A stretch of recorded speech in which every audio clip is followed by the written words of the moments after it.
because you mentioned his name, Dad, I do want to give a special shout out to Allsop because, as I said a bit earlier, Alfie May gets the plaudits, Ethan Laird and Pake. Goalkeepers kind of fly under the radar a little bit, don't they? And Allsop has been absolutely outstanding in this second half of the season. He's stepped up. Well, within the first half of the season. So, as in the second part of the first half. Because Bailey Peacock-Farrell obviously moved out of the team. Allsop came in. There was a transition period. But this last, say, 10 games, he has been absolutely outstanding.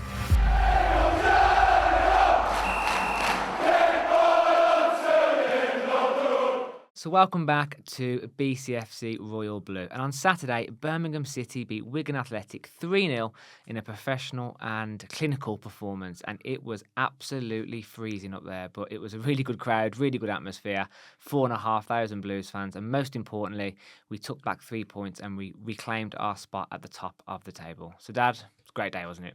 Fantastic, yeah. And a few surprises in terms of the team selection. Firstly, we met Jay from the Boy in Blue channel. We did. Nice meeting you, Jay. We've not met face to face before. Michael, I think, was with him, who was driving him, and had a chat with both of you. So great catching up with you guys, and keep up the good work. So just nice to meet them, wasn't it, face to face? A real gent, both real gents, real authentic, and proper guys. Yeah, proper blue noses as well. Yeah, fantastic. Team selection caught me out because I think we spoke in the preview video, Matt, about the possibility of freshening things up again because of the tiredness in the second half against Stockport. But fair play to Chris Davies. And I think as well, you can see by his team selection how important some of these players are to his needs, his system. Pake and Awata started again in the middle. We thought that at least one of them might be rested. They looked a little bit tired, but they were brilliant again. But the surprise, I suppose, was Taylor Gardner-Hickman starting on the left. And we had Luke Harris in the number 10. And no Stano and no Bielek because Ethan Laird came back in at right back. And what a match he had. I know. You know what? That guy gets some stick, but that was outstanding. I mean, his performance was by far his best performance in the blue shirt. And I was so happy for him as well. At the end of the game, when the team were coming to the Blues fans, he got an acknowledgement as well, and he was really humbled. I think the way he clapped the Blues and fair play to him. At the end of the game, Dad, when we do away games, Chris Davies comes over and does a fist pump, and usually the man of the match or the person who plays the best does a fist pump. And Ethan Laird got his moment, didn't he, at the end of his game? And it was at the end of the game, and it was really good to show our appreciation. And there's been some Blues fans on social media, tongue in cheek, saying he was like Cafu. Lairdinho, just quality, weren't he? He kind of had his Brazilian attacking feet on, but then also had the defensive duty in his pocket as well. And really, really good performance. I think, Dad, that's Ethan Laird's best performance in a blue shirt and arguably the best individual performance from a Blues player this season. I thought he was outstanding. I mean, there's been some good performances from certain players. Keshi Anderson's changed games. Stano's done really well. Clara's done well. But Alfie May's one game. Alfie May. But individually, he was just outstanding, weren't he? And, Dad, Ethan Laird's going to get headlines. Alfie May's going to get the headlines. Pake had a really good game in certain players. But who I'm really happy for? Chris Davies. Yeah. Because, he had... I wouldn't say stick, but there was a bit of an overreaction from certain members of our fan base. And, we got the draw against Stockport. There's been a few conversations around football being slightly underwhelming this Christmas period. But we're now unbeaten in, across all competitions? Is it 10 games in all competitions? 11. 11. Nine in the league. That's the thing, you're talking about a negative reaction for a team that is now top of the league. And before this game, joint top of the league. And we haven't lost since Shrewsbury. Yeah. In fact, actually, since that Shrewsbury game as well, we've only conceded 2 goals. Two goals in 9 league games. And we've actually got the best defence in the league. Yeah. And that's statistically... And I don't think our defence gets the credit it deserves. Had 7 clean sheets, and that's only conceding in 2 goals out of the last 9 games. That's absolutely those were the goals against Barnsley and against Stockport. So it's just outstanding. And just coming back to my point, Dad, Chris Davies deserves that credit in my opinion. The only thing I saw when I saw the team selection was I wanted to see Leonard instead of Harris, in that number 10, because that's what I said in the pre-match game. And when Leonard come on, he did speed it up. He put us on the front foot again, but we'll come on to that in a little minute. But just an appreciation from me for Chris Davies. Yeah. He's showing us why he gets paid the big bucks. He's showing us why he's the gaffer. Fair play. It was exactly right, and and he did get some stick. It's hard to believe that he was getting some stick after what he's done. Can't believe it. He's got the highest win percentage of any Blues man. I think 68% win percentage, something like that, which is absolutely crazy. And I think his team selection was bold, and I think it was brave. And I think it took us by surprise, but ultimately results speak. and the result has spoken, and the result has said Chris Davies, that was fantastic. He's got those players up for it. So well done. Just a little bit on Stano and Bielek from what Chris Davies was saying. They're just knocks. They're nothing major. I also think as well, Ethan Laird has give Chris Davies a real headache now. Do you bring Bielek back into that right back spot? Because you can't drop, in my opinion, you can't drop Laird after that performance. And in my opinion, Dad, I like Bielek. But I don't think he's been having the best performances this Christmas period.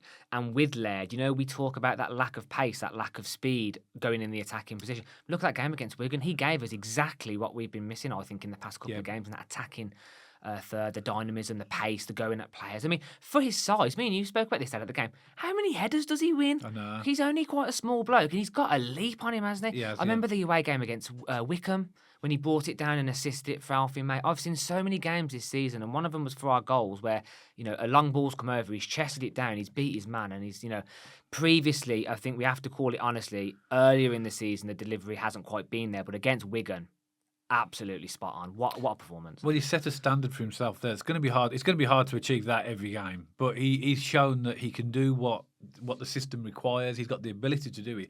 You can't never argue with his pace. He's clearly got pace, but the difference was against Wigan, his output was completely different. Mm-hmm. It was actually 3 assists, really. He got 2, but the first one was with his corner that the goalkeeper spilled, but that won't go down as an assist to him because it was a goalkeeper's spill, wasn't it? But he put the corner in the first place to make the goalkeeper make that fumble. It looked a bit like Taylor Gardner-Hickman got a bit of a nick on it, but I think you're right. I think Sam Tickle just hit it straight to Alfie May, didn't he? Yeah. But he had to put the ball in the box in order for that to happen. So. And that was a good finish as well. Again, it just shows you a striker like Alfie May, that them are the type of goals that only strikers like him could actually score. The way he just tucked it in so clinically. Yeah. And we're not a told you so kind of podcast, Dad. Put May in the 9. Well, we told you so. But, it is that thing, isn't it? You put him in the 9, he scores those sorts of goals. I think a lot of Blues fans were saying the same thing. No. But so that first goal was, you could say it was a goalkeeping error, but Alfie May still had to be there. It wasn't as easy as it looked when that ball came out to him. But the second goal was the one that impressed me the most from Ethan Laird, because Ethan Laird is desperate to score for Birmingham City. And if he'd have shot, he probably would have scored, He probably would have scored, but he had defenders around him. But what did he do? For the second goal, he went through on the goal and he laid it off on a plate to Alfie May. And it shows you again, that was a good goal because it shows you that's a team goal. That he weren't being selfish. He knew that Alfie May was in a better position, and that was 2-0 up. Let's rewind the clock an extra 30 seconds. Dad. This was a phenomenal team goal. You had Harris, who linked up with Clara on our right hand side at the back. Clara passes it to Paik. Paik, it almost looks like he doesn't even look where he's passing it, and he pings the ball of the season. Oh my word! What a ball that over was. The top. Laird goes through, and as you say, completely selfless. What a goal. That's got to be up there as one of the team goals of the season. I don't remember scoring many more goals like that, Dad, where it had link-up play, a ball over the top, unselfishness for a perfect, unmissable goal. What a beautiful goal that was. I think we need to do that more. I think that we've criticised in the past, and I think a lot of Blues fans have as well, that sometimes that we overplay the ball, we play too much tippy-tappy football, and we overplay. And we've said again also in this podcast that we feel that we haven't got those balls that penetrate. Now, like Paik, we need more of that. We need balls that break the back line and then our fast players can get in and around. That doesn't happen enough, but it worked a treat, didn't it? I would arguably say I would think that's probably up there with one of my favourite goals this season. I agree. And our third one, we won't talk about the third one right now, but the 2 of our goals yesterday were absolutely outstanding. That second one, though, for me, definitely. It had everything that we said we needed. It had a really good build-up play, fantastic penetrating ball from Paik, real good, strong forward run from Ethan Laird, and an absolutely fantastic, sensible. Okay, I'm in the team. I could shoot this, but I'm going to lay it off to my teammate. It's more about the team than me. Because Ethan Laird's desperate for a Birmingham City goal. He must have been thinking, I'm going to break the net here. But he laid it. I think that goal had everything. And to me, I know when people look at goals of the season, it's always the outside the box and the half volleys and all this type of thing. But to me, if I was picking a goal of the season, they're the type of goals I would pick. You're going to put your neck on the line and say, from a Blues perspective, favourite goal this season? I think so. For me, I mean, Blues fans may have others, and that's fine. Everyone's entitled to their opinion. But for me, and actually being there as well, seeing it, it was fantastic, wasn't it? Yeah, it really was. And we've said this season, haven't we? We need to kill teams off. We need to finish our chances. That was not one of the first games, but this season with the way we've been playing, a rare showing of us actually putting our chances away. We put them to bed. We were 2-0 up at half time. And then we just kind of went into cruise control from there a little bit. I mean, we upped the intensity in the second half to get that third goal, but it was boys amongst men, weren't it? I mean, we'll come on to the first 10 minutes because I think Wigan started the game very strongly, actually, and I think we were on the back foot for the first 10 or 15 minutes. But after that, after we got our first goal, it was complete control. I think if you're away from home, I think you can expect the home team to come at you. They're going to. They should do for the first 10, 15, 20 minutes, and Wigan did, and they had some good play. I mean, I did like I can't remember his name, but the guy on the left hand side, he looked really good. Is he number 11? I can't remember. He's the guy that Ethan Laird was up against, and a few times but Ethan Laird marshaled him pretty well. Yeah. But he looked really good. He looked like a danger every time he got the ball. And they did play some good balls out wide, actually. And they're right. Both wingers were good. Yeah, and, we weathered the early storm and also had to make that save early on from a deflected shot that hit his foot. Yeah. They're the type of things last season that would have gone in. I'm not saying we were lucky because there's nothing lucky about winning that game. We deserved to win that game. We outplayed Wigan completely. But they did have their chances, and they are a good footballing team. They're not bad. And I expected better from them, if I'm honest.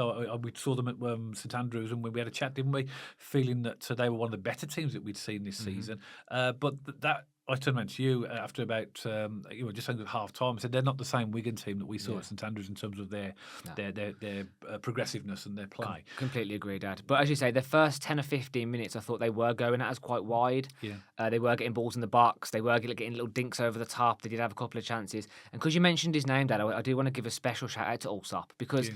As I said a bit earlier, Alfie May gets the plaudits, Ethan Laird and Pake. Goalkeepers kind of fly under the radar a little bit, don't they? And Allsop has been absolutely outstanding in the second half of the season. He's stepped up. Well, within the first half of the season. So, as in the second part of the first half. Because Bailey Peacock-Farrell obviously moved out of the team. Allsop came in. There was a transition period. But this last, say, 10 games, he has been absolutely outstanding. Yep.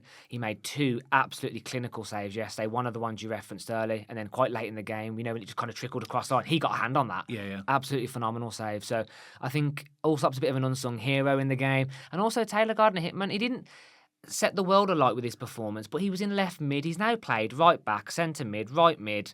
You stick him in goal next, I think. My point is, I think I'm going to put him in the category of unsung hero because he gets stuck in no matter what position he's in. He always puts in a solid performance. And he was on the left and he didn't look out of place. No. He just fits everywhere he goes, don't he? Yeah. So for me, I think Allsop and Taylor Gardner-Hickman deserve a bit of a shout out as well. But yeah, I think once we got our goal, Dad, we were pretty much in control at that from that point, weren't we? Yeah, 1-0 up, and we needed that goal. And we've always said that we need, goals to really to build a platform. The longer we sort of go in a game without scoring, or the opposition, will feel that they've got a chance to do something. Mm-hmm. But we played well. We the difference in the first half was we did take our chances because statistically they had more chances than us. But they're a home team, so that's fine. Yeah. It's okay. But we were clinical in that goal. So somebody like Alfie May. It's interesting as well. I don't know. I saw some banter on social media, and it was good-natured banter between Blues fans saying, is it better that we just play either Stano or May and not play them together? Good question. Because they seem to do very well when they're not both in the team, one or the other. Yeah. It's a difficult one because Stano's got 12 goals in the league, and now Alfie May's got 10. But what?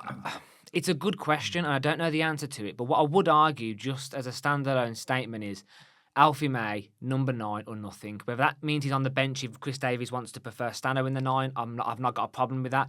But you don't put Alfie May in the 10. You don't put him out wide. Alfie May is a number 9, and he's proven against Stockport on the 4th of December. He's proven on Saturday against Wigan. When you put him in the 9, he scores goals, especially at this level because he knows League One. Yeah. By the way, we love Stansfield. This isn't saying that Stansfield's a problem here. Don't jump on that bandwagon, but I think it's a fair observation to make that are we slightly off kilter when they're both not shoehorned when they're both in the same team? Yeah, because then you don't know, do you? But it would Stansfield have would a ball being played off to a Stansfield instead of May shooting for any of that? I don't know, but it's an interesting question. I do like the team with both of them, but obviously Alfie has to be in that number 9 because I like Stansfield on the left. And a few Blues fans suggested that. I don't know what you think about this. Putting May in the 9 and not playing Stansfield out wide, but playing him in the 10. So he's and I think you might have mentioned this a couple Yeah. of months ago. So have them both in the attacking part of the pitch, but have Stano in the 10 and May in the 9. Well, Chris Davies had tried that in reverse. He did it against Wrexham, where he's played Alfie in the 10. It doesn't Stano work. in the 9. It worked against Wrexham. No, sorry, but it did that's work the- against But that's the Wrexham. only game it worked, because then Yeah. he's tried it for other games after that, and it didn't work. Because I think when they play them together so close together, they can get in each other's way.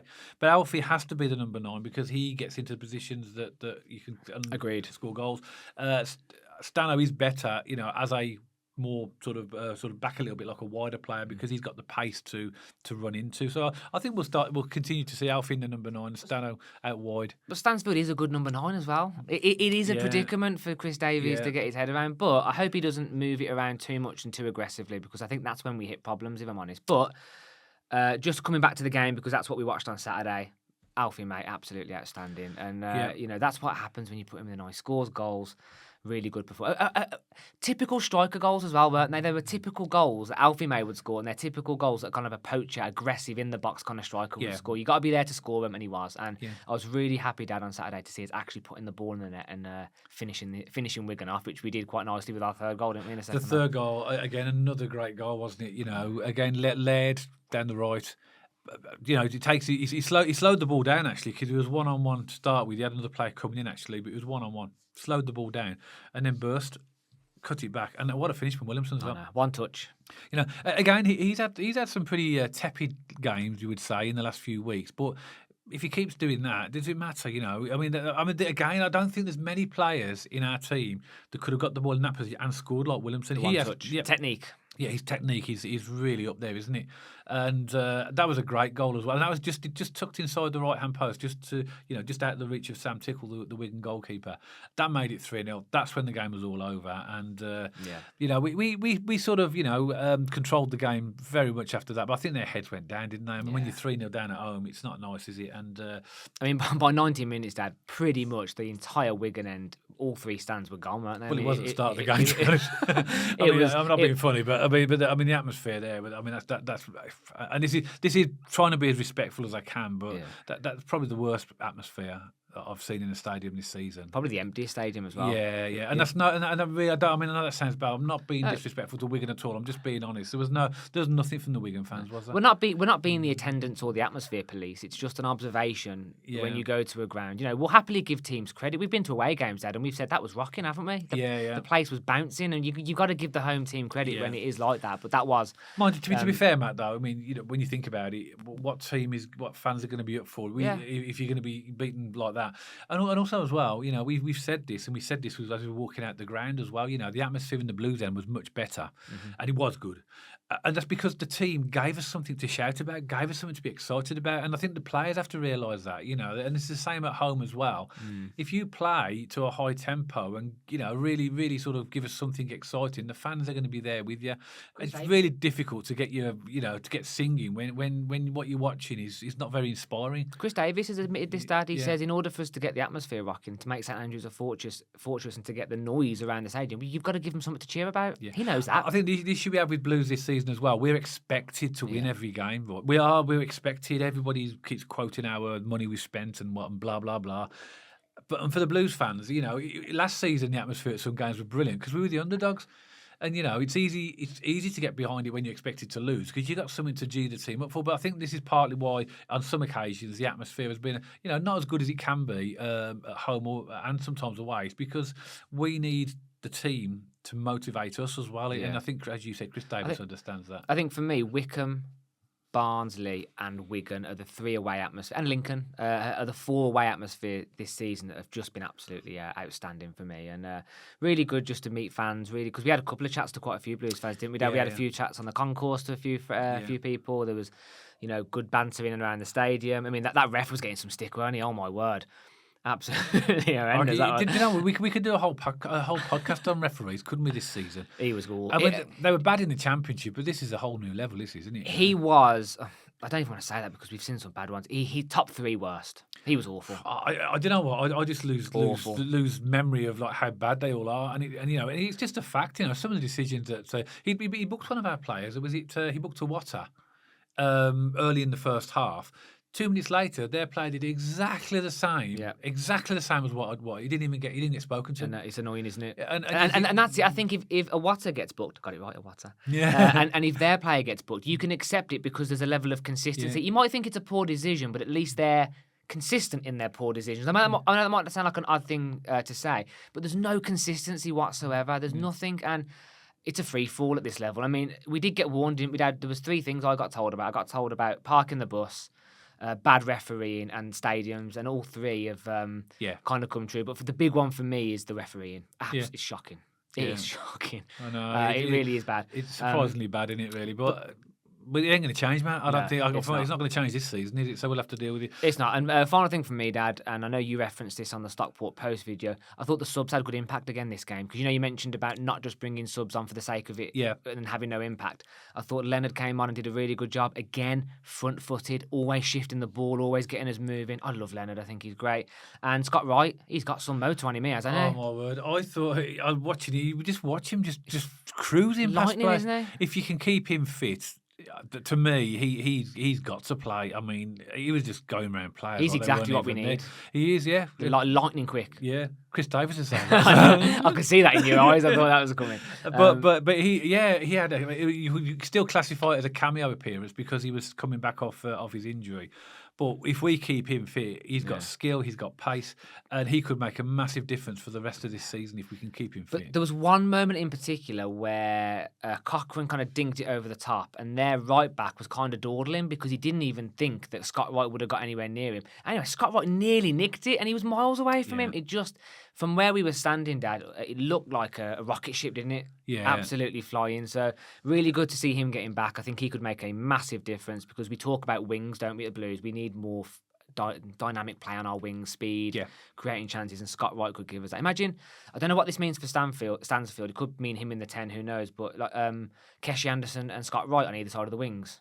I mean, that'd be good. That's a dangerous prospect, that is, isn't it? Yeah, I mean, he did look really good. So I hope we can see him for a run of games now for Scott Wright. But he definitely looked really good. Just a few things for me. It was a really good, solid performance after 2 draws. That one was really important, and obviously. Wickham conceded a late goal to Blackpool, but Wrexham scored a late goal. So it's going to be like this all season. That's the point I'm making. Is that all we need to do is look after ourselves, keep our own results as well. There's 2 facts with Wrexham, Dad. If they're at home, they're going to score in the 89th minute to win the game. It's almost become a fact. Do they ever play away? I mean, every time I look at the fixtures, they're at home. So, fair play to them. They're doing very, very well. Exactly. And, obviously we've got the big game in a few weeks' time against them. For me, well done to Chris Davies for the team selection. Surprised a lot of us as well. Our defence, and one piece of business that we need to do either now or in the summer, we have to sign Ben Davies and Taylor Gardner. But I mean, since he's came in, we've conceded 2 goals in non-league games. Back to the top of the table again, and hopefully, that's where we'll stay. But it's a league. It's going to and fro. We are going to have these bumps in the road. Chris Davies has said that. It's not going to be smooth sailing all the way. But now we've played 23 games. We're at the halfway point, and we are top of that table by 2 points. And we've got a good run coming up in the context of this will really separate some teams. I know we've got Wrexham coming up, Huddersfield coming up. We've got some big games, so it's really nice to go out of the Christmas period into the new year, top of the league.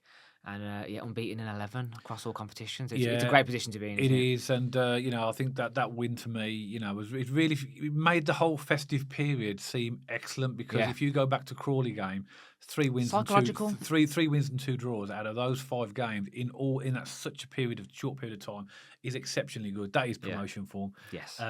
If we'd have got a draw or a loss yesterday, it wouldn't have looked so rosy. If you'd take those 5 games, but we did and we won. Fair play. We've got now a couple of cup games coming up. Next weekend we're at home to Lincoln in the FA Cup 3rd round, and then we've got the following Tuesday we've got Swindon away in the EFL Trophy. Yeah. So maybe give some of those players a rest. I mean, they must be absolutely shattered. So, I have no doubt that we'll see 2 very different teams lining up against Lincoln and Swindon. But anything else? Or happy to close? No, just pleased. Nice weekend. Nice to get an away win, and keep it going. That's all I'm saying. Absolutely. But as always, Birmingham City supporters, we'd love to hear from you. Please let us know your thoughts in the comment section below. Do you agree with some of the thoughts myself and Dad shared there? Do you have some thoughts yourselves? Please let us know and we'll get around to those as quickly as we can. And Wigan supporters, maybe you've seen the pre-video, maybe you've tuned in for the first time. We respect and appreciate everyone's opinions, including opposition supporters. So please drop us a comment in the section below as well. If you like this video specifically, please don't forget to give us a thumbs up and check us out on our social media channels. We have an X page, we have an Instagram page, and we're also on Spotify now if you want to listen to your podcasts over there. And please don't forget to press that big red subscribe button and press that bell notification so you'll get notified every time we post a video. And myself and Dad will see you on the next video all about Birmingham City.